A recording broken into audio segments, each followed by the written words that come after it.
Volvemos con más acontecimientos en pleno desarrollo.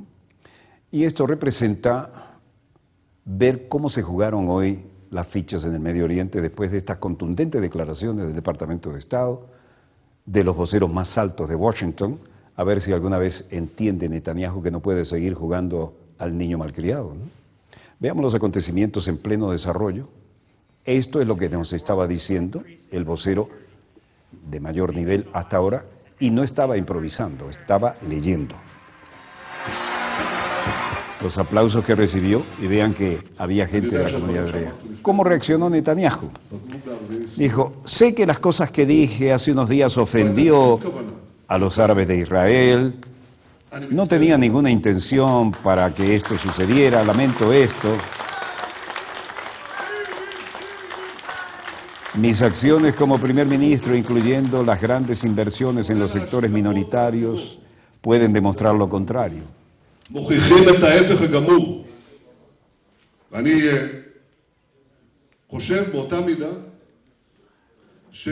Igualmente creo que está prohibido que cualquier grupo extraño vaya a intervenir en los procesos de nuestra democracia. Me considero como primer ministro de cada uno de ustedes, de todos los ciudadanos de Israel, independientemente de su religión, raza o género. Esa es la forma en que estaba, es el camino que voy a seguir actuando, y considero que son socios todos los ciudadanos de Israel en la construcción de un Israel fuerte y unido para el beneficio de todos sus ciudadanos, con la ayuda de Dios, y gracias a ustedes, muchas gracias. El gobierno de la derecha está en peligro. Votantes árabes van a votar en masa. Las ONG de izquierda los están llevando en autobuses, así lo dijo. Y aquí este líder de la lista árabe conjunta, en hebreo, Ayman Odeh, dice, él refiriéndose a Netanyahu, no llamó a los dirigentes de la población árabe, él no cumplió con ellos, él se disculpa ahora por las críticas internacionales que se ganó, incluyendo las críticas de Estados Unidos. ¿Son acciones o son palabras? Exigimos una verdadera disculpa, es decir, la igualdad de la población árabe. El primer ministro está haciendo lo contrario de lo que dijo. Y la tapa del frasco fue Obama.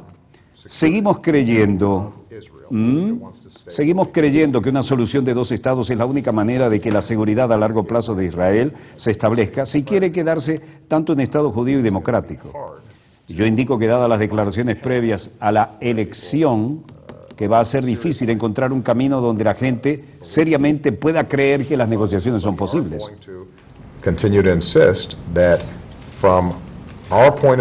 Vamos a seguir insistiendo desde nuestro punto de vista que la situación actual es insostenible, y eso teniendo en cuenta completa la seguridad de Israel.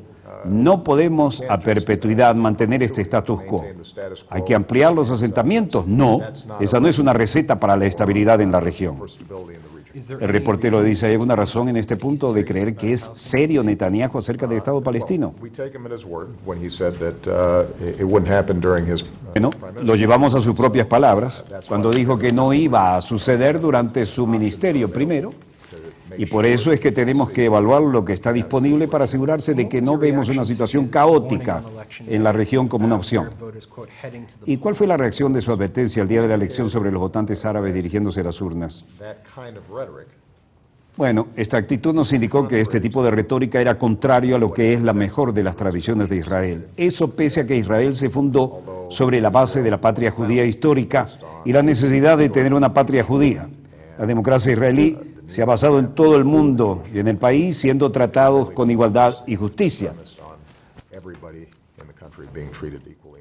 Lo mejor de la democracia israelí. Si esto se pierde, entonces creo que no solo le da munición a la gente que no cree en el Estado judío, también creo que se inicia la erosión del sentido de la democracia en ese país.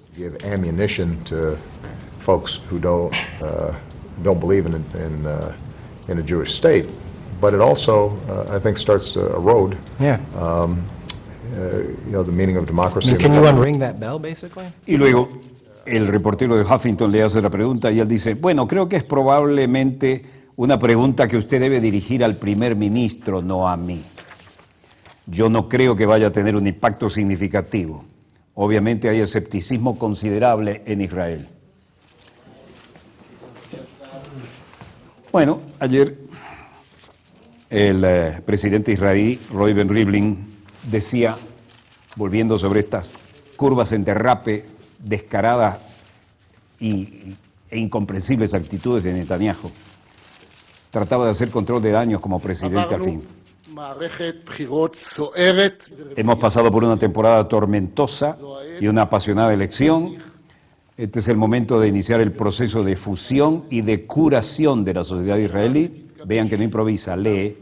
El gobierno que se formó fue elegido por la mayoría de los ciudadanos de Israel, pero va a tener que responder ante todos los ciudadanos de Israel, judíos, árabes, izquierda, derecha, norte, sur, centro y periferia.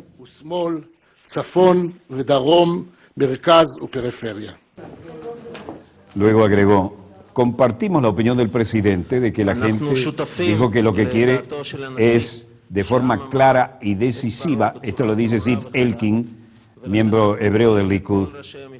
Hacemos un llamado a todos los jefes de los partidos, también en el proceso de los próximos 2 días, para recomendar a Netanyahu como prácticamente sea el único candidato que debe formar el gobierno.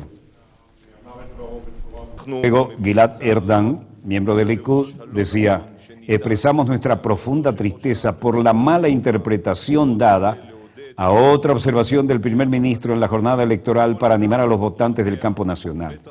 Cada persona sabe en Israel y fuera de ella que el Estado de Israel es un Estado democrático. Estamos orgullosos de esto y actuamos con el fin de mantener los derechos de las minorías. Y luego declaraba un miembro de la Unión Sionista, Partido Unión Sionista, Ethan Kable, diciendo, nosotros no pretendemos, como parece, ser parte de la coalición esa cuando se formó.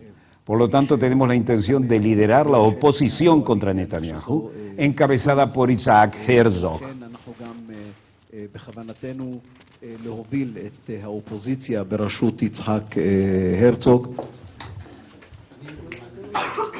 Como se ve, los malabarismos de Netanyahu le están llevando a un campo minado. Mientras tanto, estamos en Francia, en Tulle. Presidente François Hollande con su caravana. Hay votaciones, primera ronda en las elecciones locales, en las cuales hay esperanzas de su partido de volver a tener la mayoría necesaria, ¿no? El alcalde Henri Beaumont, Steve Roy, el Briois y mirando a Jean-Marie Le Pen, sonríe a las cámaras. Y al frente del líder nacional, aquí está el presidente haciendo su voto, como decíamos, pero nos referíamos a que la extrema derecha sufrió un gran revés en las elecciones departamentales de Francia, ¿no? Y el presidente y sus aliados ganaron el domingo la primera ronda de elecciones departamentales, dejando sin el triunfo que esperaba la extrema derecha del Frente Nacional de Jean-Marie Le Pen. Y el resultado es un inusual revés para Le Pen, quien tenía esperanza de que su partido antieuropeísta y anti-inmigración podría imponerse en la votación en primera ronda, reforzando su objetivo de ser una candidatura seria en la elección presidencial de 2017. De acuerdo a resultados oficiales parciales que coincidían con los sondeos a pie de urna, el UMP y sus aliados obtuvieron en conjunto alrededor del 30% de los votos nacionales por delante del 26% del Frente Nacional. Y Marine Le Pen declaraba después de las votaciones, de acuerdo a los resultados oficiales que coincidían con los sondeos a pie de urna, el UMP y sus aliados obtuvieron en conjunto alrededor de 30% de los votos nacionales por delante de 26% del Frente Nacional, cuya lideresa estaba aquí preparándose para votar. Los sondeos preelectorales mostraban a la derecha, a la extrema derecha y extrema derecha, a la par en los votos. Y de acuerdo a los resultados oficiales parciales que coincidían con los sondeos a pie de urna, ¿no? Aquí Marine decía, no he hecho ninguna predicción en esta elección y no voy a hacerlo en la jornada electoral. Veremos una vez más el objetivo de demostrar que el Frente Nacional es una gran fortaleza de la presencia local que tiene y no solo que es una fuerza capaz de levantar millones de franceses en una elección nacional. Así que espero que los resultados de esta tarde mostrarán que nos hemos convertido en la gran fuerza de presencia en las elecciones locales.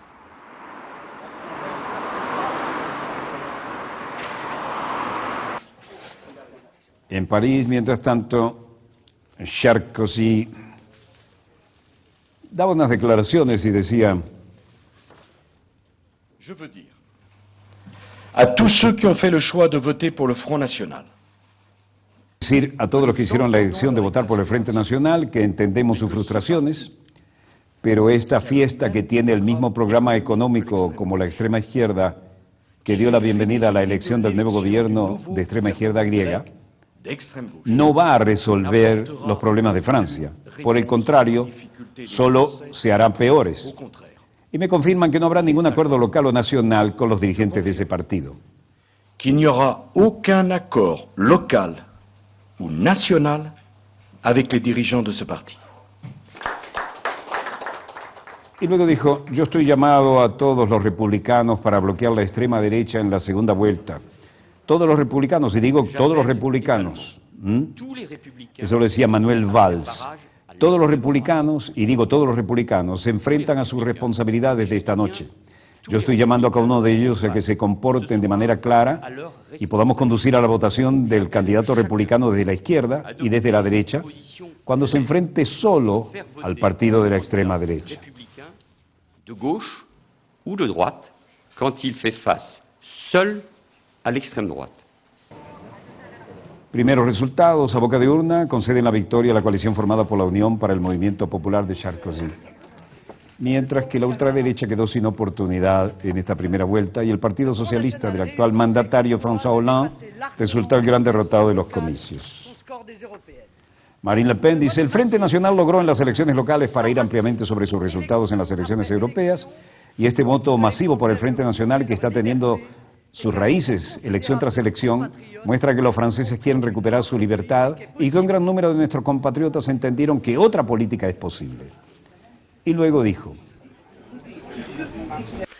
Chef de campagne, meneur d'un clan même, Manuel Valls doit maintenant... líder de la campaña e incluso jefe de un clan, Manuel Valls, el primer ministro francés del Partido Socialista, ahora debe escuchar el mensaje de los electores y tiene la decencia de presentar su dimisión al presidente François Hollande debido al resultado débil del Partido Socialista, en lugar de llamar a los electores a votar en la segunda ronda del partido de derecha, solo un par de minutos después de los resultados. Y luego agregó, ha llegado el momento de tener confianza en el Frente Nacional y ese es el sentido de mi llamado a todos los electores y nuestros compatriotas que todavía, demasiado numerosos, se abstuvieron de votar. Sauver les grandes politiques sociales qui leur sont associées. Dimanche prochain...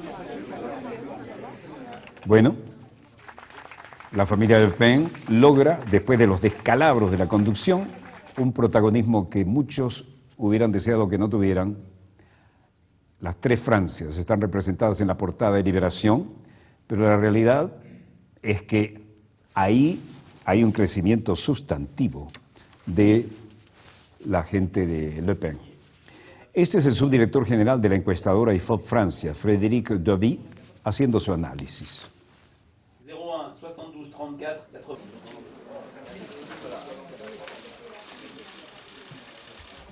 80. A la elección del presidente ex y actual de las elecciones departamentales de la primera vuelta, él dice, es cierto que estas elecciones nacionales fueron las primeras de Nicolas Sarkozy como jefe del partido.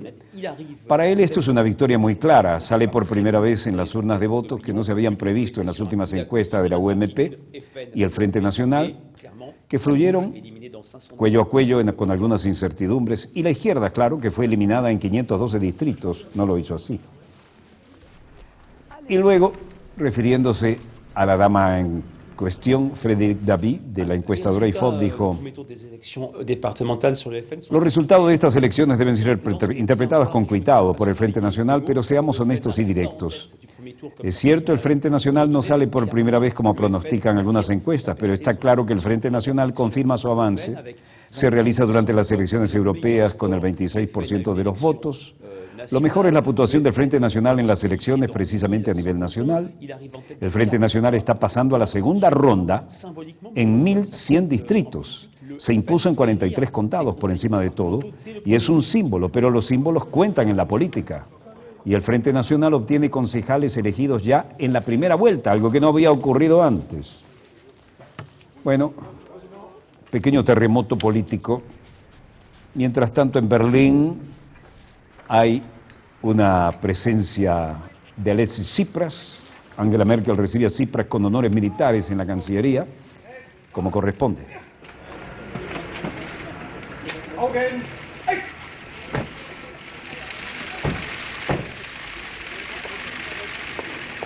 Protocolo militar o no, sigue usando su símbolo no corbata.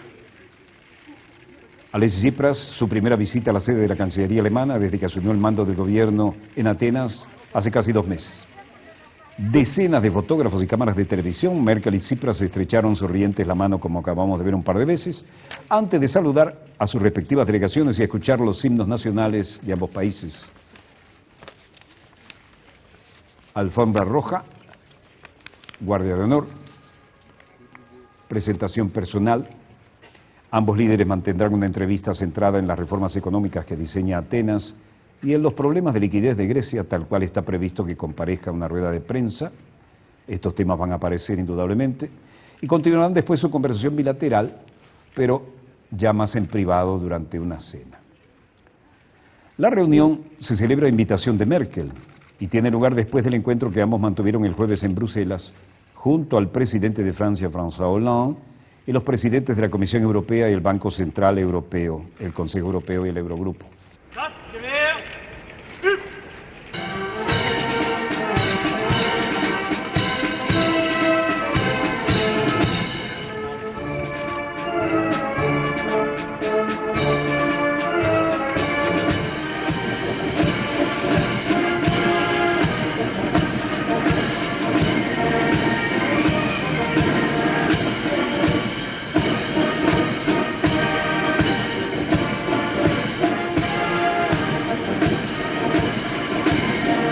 Lo que estamos viendo es el protagonismo de toda una nueva generación en la conducción política de la Grecia eterna.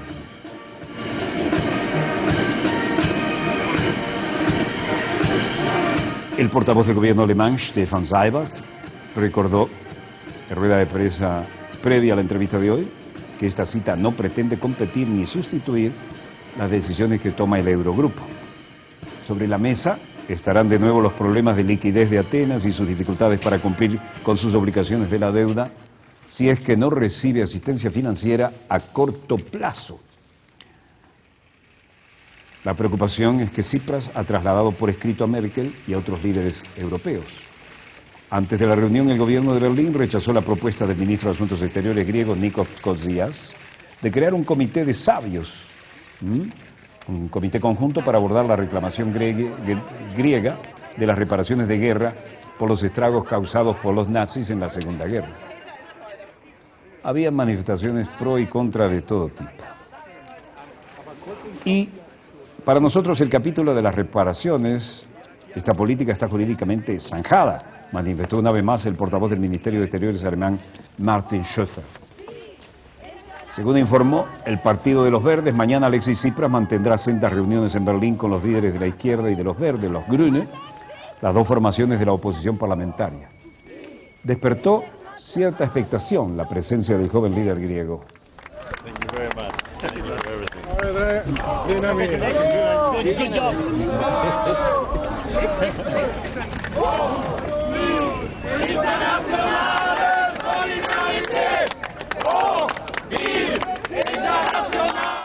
Mientras tanto, el ministro de Relaciones Exteriores de Alemania, Frank-Walter Steinmeier, destacaba hoy la necesidad de reforzar la cooperación bilateral con Grecia luego de reunirse en Berlín con su par de Atenas, Nikos Koszias.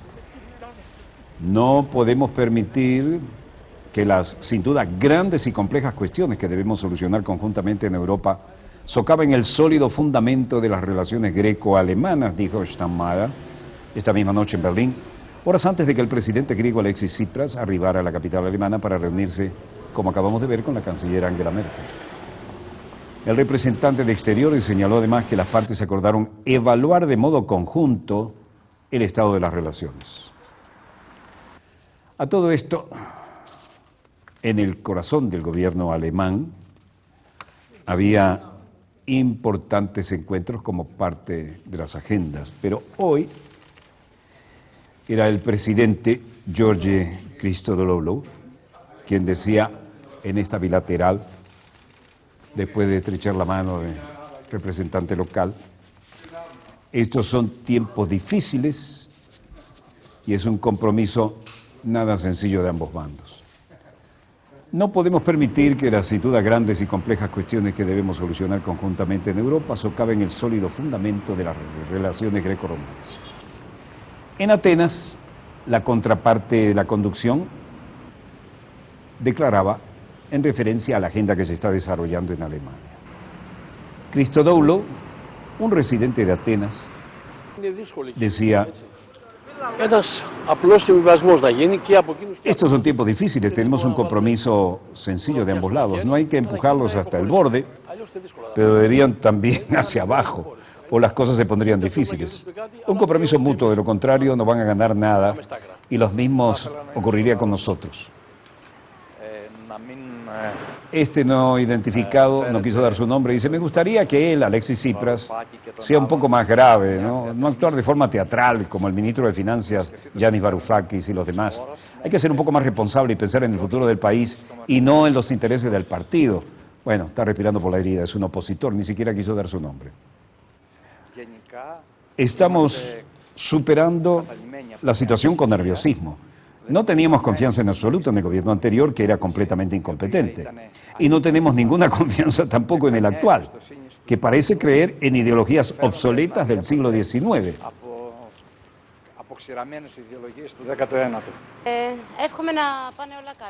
Yana dice: espero que todo va a ir bien, que una solución será encontrada, pero quiero que mantenga la misma actitud, no ceder a todo, no vender todo.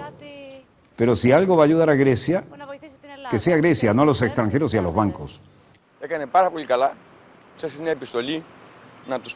Lo hizo muy bien para enviar a esta carta y hacerles saber los problemas que tenemos. La tremenda deuda, el dinero de las ganancias se debería haber dado a nosotros. Esto no tiene nada que ver con un plan de rescate, tiene que ver con los plazos. Y María dice: Tsipras está haciendo lo que cree que es mejor y ciertamente espero que sea bueno. Pero tengo que decir que aquí estoy esperando lo mejor. Después de todos estos años, realmente nos sentimos indignados. La prensa ha seguido de alguna manera la situación y mucho tenía que ver con las relaciones con Alemania, ¿no? Y sobre todo la relación del encuentro entre Angela Merkel y el primer ministro Alexis Tsipras, su caminata por la alfombra roja y luego lo que hubo en la agenda que se supo y lo que no se supo. En ese sentido, hubo declaraciones conjuntas y fueron bastante auspiciosas.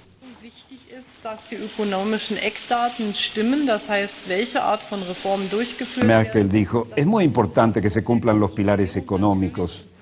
El gobierno griego, junto con las instituciones, ha de hablar qué tipo de reformas se llevarán a cabo, y también quiero dejar claro que Alemania no es la institución que decide si el programa de reforma es derecho o si es suficiente, pero el programa de reforma será evaluado por los 3 establecimientos y las decisiones serán hechas por el grupo del euro, el Eurogrupo. Queremos que Grecia sea económicamente fuerte para tener un crecimiento y reducir su elevada tasa de desempleo y que, sobre todo, el altísimo desempleo juvenil pueda ser superado. Para que eso suceda, hay que hacer reformas estructurales que son necesarias. Y es necesario un presupuesto sólido, una administración que funcione también es necesaria y que el entendimiento común entre nosotros dos funcione también. Luego otra pregunta dijo: en general, lo importante para los dos es que tengamos una cooperación basada en la confianza. También debemos ser capaces de abordar temas difíciles, cuestiones que tenemos puntos de vista diferentes, pero el espíritu de nuestra cooperación funciona. Los dos países quieren cooperar juntos, ambos países son puerta de la Unión Europea y los Estados miembros de la OTAN. A su vez, Alexis Tsipras dijo: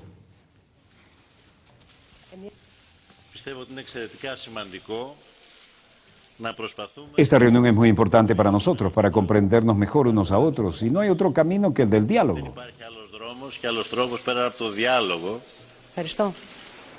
A pesar de todas las cosas que sucedieron en los últimos 5 años, sería demasiado fácil decir que todos los problemas son creados por los extranjeros, por no decir que la culpa es de otro y no la nuestra, la de Grecia. Sí, había algunos problemas internos, claro que Μας sí. έχουν βρει εμάς στην Ελλάδα, φταίνε οι ξένοι. Φταίνε κάποιοι άλλοι. Δεν φταίμε εμείς καθόλου γι' αυτά. Υπάρχουν λοιπόν, πέρα από τις συνολικότητες... Y luego dijo, no queremos destruir los logros de los últimos 5 años, nosotros necesitamos implementar grandes reformas estructurales que no han alcanzado a hacer los gobiernos anteriores. Tenemos que reformar impuestos, luchar contra la corrupción y evitar a los que se hacen los locos con los impuestos, ¿no? Prácticamente dijo algo así. Αλλά να αλλάξουμε το μείγμα της πολιτικής προκειμένου να αντιμετωπίσουμε αυτές τις παθογένειες. En suma, la voluntad de un claro acuerdo marca la primera reunión de Merkel y Tsipras en Berlín y la canciller alemana destacó que la elaboración de la propuesta de Grecia le compete a la eurozona y no a Alemania. Pero el joven mandatario griego fue a hablar primero con la conductora de la locomotora económica europea, ¿no? La primera visita oficial de Tsipras como jefe del gobierno a la sede de la Cancillería en Berlín, casi 2 meses después de llegar al poder, ha estado rodeada de una enorme atención mediática, aunque no se espera grandes acuerdos concretos, pero el objetivo de Alemania y de los socios del Eurogrupo, aseguró Merkel, es que Grecia vuelva a crecer. Esto es Distomo, en Atenas, Grecia, y aquí hay gente que recuerda tiempos terribles de las pasadas víctimas de 1944 en la Segunda Guerra, la masacre y el mausoleo correspondiente, y esto tiene que ver con las víctimas de la invasión alemana. Sobrevivientes y miembros de la familia de las víctimas como Lucia Gabrilli decía: a mi edad, en el momento en que se dan las cosas, cuando haya una compensación de verdad y podamos cobrar, ni siquiera voy a estar muerta como los que están aquí en estos nombres. A muchos los conocimos, otros eran familiares. Las compensaciones de la guerra, ¿no? Ese es un temazo en la agenda bilateral con Alemania. Si fuera a darlas, sería justificado. Si mataron entonces, si asesinaron gente, deben pagar. Pero ellos a nosotros, si dan algo, no nos llega nada. Estos son sobrevivientes y miembros de la familia de las víctimas Panagiotis Fundouris, de 75 años, que muestran los esqueletos de sus miembros en el mausoleo. La mano que señala a sus miembros de la familia, que son esqueletos, sobrevivientes y miembros de la familia de las víctimas de las masacres de la Segunda Guerra en la ocupación alemana.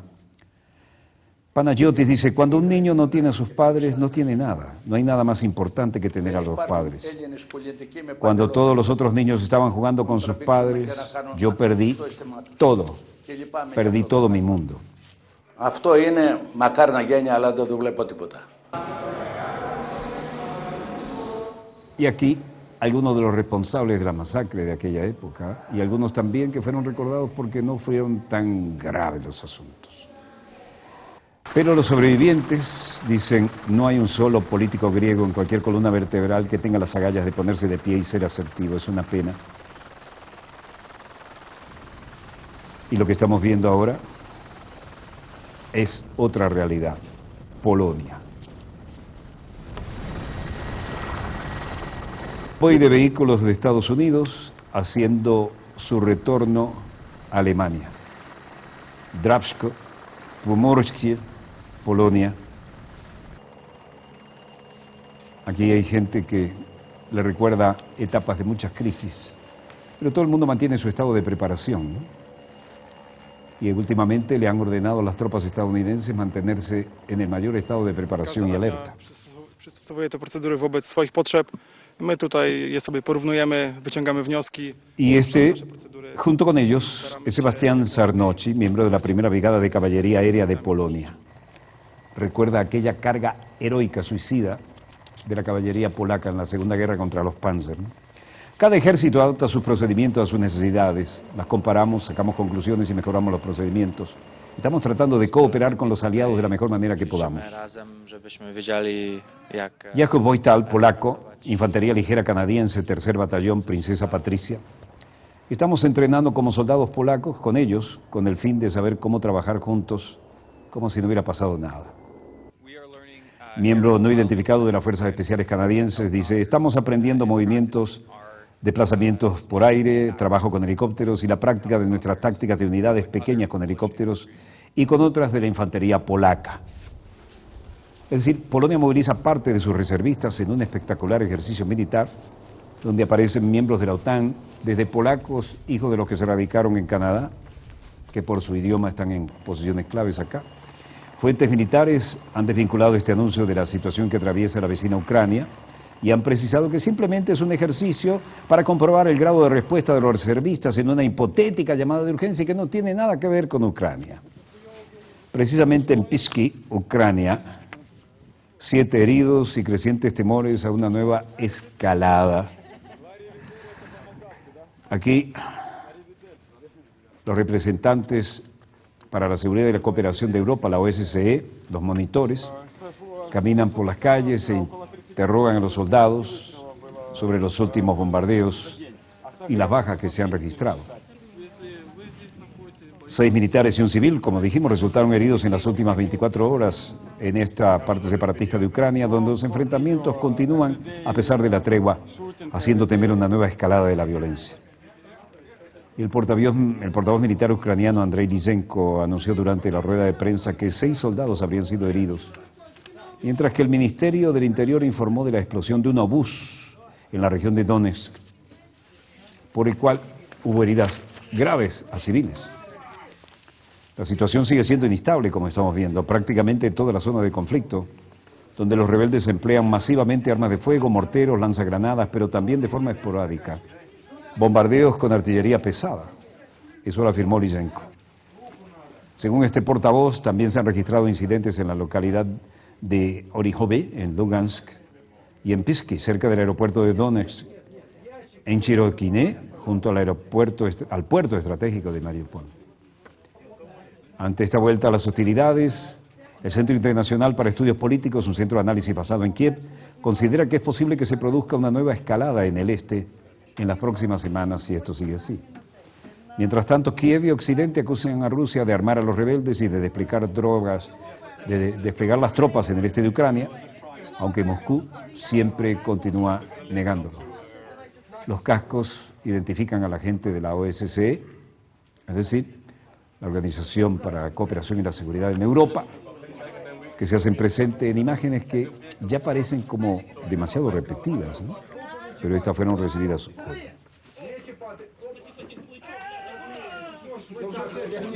Frente a todo esto, en el hotel Stefanhof, en Bruselas, el ministro ucraniano de Energía y Carbón, Volodymyr Demchizin, mientras esto ocurría en el Teatro de Operaciones, hablaba de otras situaciones. Pero la realidad aquí es contundente. No hay una guerra abierta, no hay combates claramente declarados. Pero la situación es como la que están viendo. Vengan y vean. Esto se repite como si fuera calcado. Vengan y vean la situación por la que estamos pasando.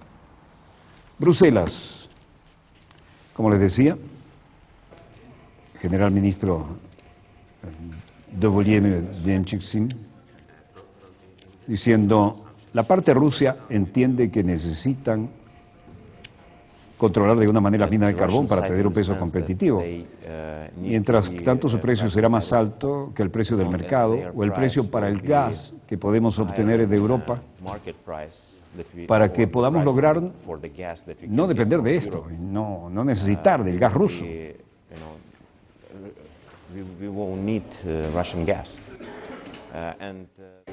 Como calcado de otra cosa que ya habíamos oído, dice: recientemente hemos aumentado la capacidad en el flujo inverso. Habla de los grandes gasoductos, flujo inverso, hasta 30, hasta 60 millones de metros cúbicos al día. Así que ahora en realidad Ucrania puede pasar el invierno sin ningún gran volumen específico que se requiera proveniente de la parte rusa. No tienen este lujo y esto es muy importante para nosotros ahora que estamos sentados en la mesa, ya que hay que atender las necesidades de los socios, ¿no?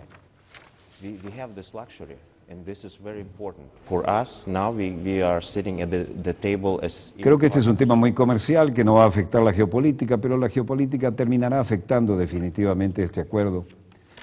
Y me temo que de una manera u otra así va a ser.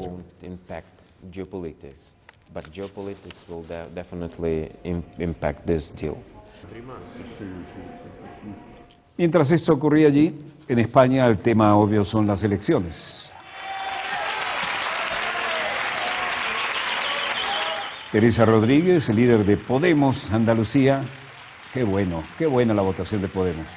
Nos encanta ver ese viento fresco. Las dos grandes fuerzas del bipartidismo han caído 17 escaños, que son 20 puntos. Y en Podemos hemos ganado 15, de 0 a 15. Somos protagonistas de ese cambio.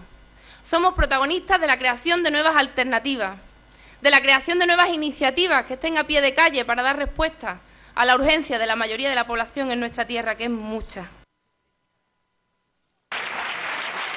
Podemos obtiene 15 escaños, Ciudadanos saca 9, Izquierda Unida cae a 5. Que Podemos sea la bancada de la gente corriente, sea la aliada del pueblo en Andalucía, sea quien diga bien alto y traslade el sentido común de la calle a ese Parlamento para decir que no se recorta en educación y en sanidad mientras se rescata a los bancos.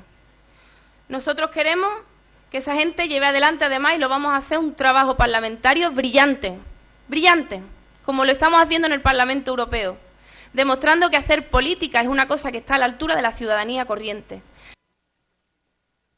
Qué bueno, al fin discursos nuevos, caras nuevas, ideas nuevas. La provincia de Sevilla, con casi 55%, es la que registra el mayor índice de participación, y Huelva la que lleva menos. Es verdad que estamos en un momento delicado para los partidos que estamos en el gobierno. Véase lo que pasó ayer en Francia. En épocas de crisis, el que gobierna no lo tiene fácil, y además vivimos en épocas en las que surgen nuevos partidos, y eso lógicamente también nos afecta. Son el mismo número de diputados y hay que dividirlos, se dividen entre más fuerzas políticas. Así, Floriano, vocero del PS, con plomo en el ala.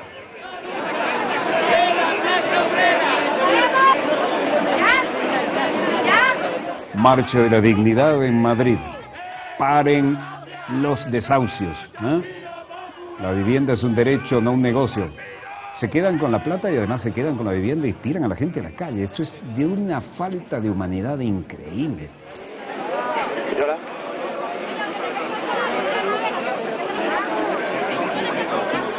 Fuera los gobiernos de la troika, pan, trabajo y techo son los lemas de siempre que vuelven a oírse en las calles de la capital de España.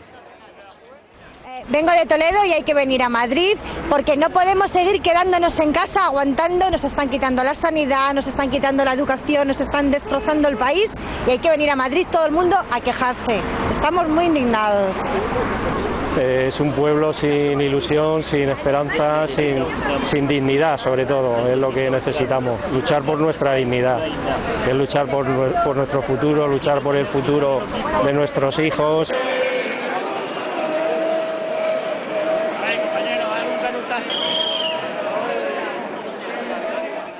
Bueno, esto recuerda otros tiempos, ¿no? Provoca cantar aquello de: y en el tren que va a Madrid se engancharon dos vagones, uno para los fusiles y otro para los cañones. Tiempos pasados. Bueno, quiero agradecer profundamente al ministro de la Cultura, Reinaldo Iturriza, a Jordana García, presidenta de la editorial El Perro y la Rana, hija predilecta del comandante supremo Hugo Chávez Frías, esa editorial. La fundó él, El Perro y la Rana. A Coral Pérez, editora de 76 domingos en nuestra querida, contaminada y única nave espacial. A los trabajadores de la editorial El Perro y la Rana, quienes hicieron posible la materialización de este esfuerzo editorial. Al comandante Fausto, al doctor Ali Rodríguez Araque, embajador de Venezuela en Cuba, prologuista, y a todo su equipo. A Roy Chatterton Matos, embajador representante permanente de Venezuela en la OEA, prologuista. A Sabdiel Gutiérrez, artista de la fotografía, quien tomó la foto que aparece en la portada de 76 domingos. A Gustavo Arreaza, presidente del Teatro Teresa Carreño. A Luis Jiménez, jefe de protocolo y los trabajadores de ese preciado centro cultural. a José Negrón Valera, antropólogo y escritor, quien realizó el enlace y la comunicación entre la editorial El Perro y la Rana y este servidor para hacer posible esto. Y por supuesto, a la doctora Lida Sanoja Maneiro, mi compañera, sin la cual hubiera sido imposible construir esta cosita, esta realidad, que les decíamos iba a estar en la Feria del Libro. Déjenme decirle que gracias a todos ustedes, este ha sido el libro más vendido de la Filben. Se agotó de inmediato con una nueva edición y se volvió a agotar. Y también quiero decirles a todos ustedes que fue emocionante y entrañable el momento que pasamos en la sala Teresa Carreño, y lamento profundamente que la gente que vino a acompañarnos en el bautismo de este libro, más del doble de las que entraron se quedaron afuera. Incluso hubo un poquito de tensión allí porque no cabían todos y es tremenda sala, ¿no? Quiero agradecerles a todos profundamente porque, como decía mi padre citando a José Martí, todo hombre debe tener un hijo, plantar un árbol y escribir un libro. Lo que no esperaba que mi primer libro fuera el libro más vendido de la Filben, que es ya un acontecimiento en sí mismo poder editarlo, y otro, ser el libro más vendido, reponerlo y volver a ser el libro más vendido. Se agotó gracias a ustedes. Como ustedes dijeron en la sala, con aquella potencia, queremos devolverle cumplido con el equipo, porque ustedes sí que lo gritaron perfecto como si fueran parte del equipo. A todos ustedes que permitieron ese milagro. Equipo a mi voz. ¿Cómo quedó eso? ¡Bien! ¿Cómo? ¡Muy bien! A todos ustedes, gracias por convertirlo en el bestseller y el libro más vendido de esta Feria Internacional del Libro en Venezuela. Desde el Estudio 3 de Venezolana de Televisión, les habló Walter Martínez, productor y conductor de este dossier. A todos ustedes, 1.000.000 de gracias. Disponga usted de las cámaras, señor director.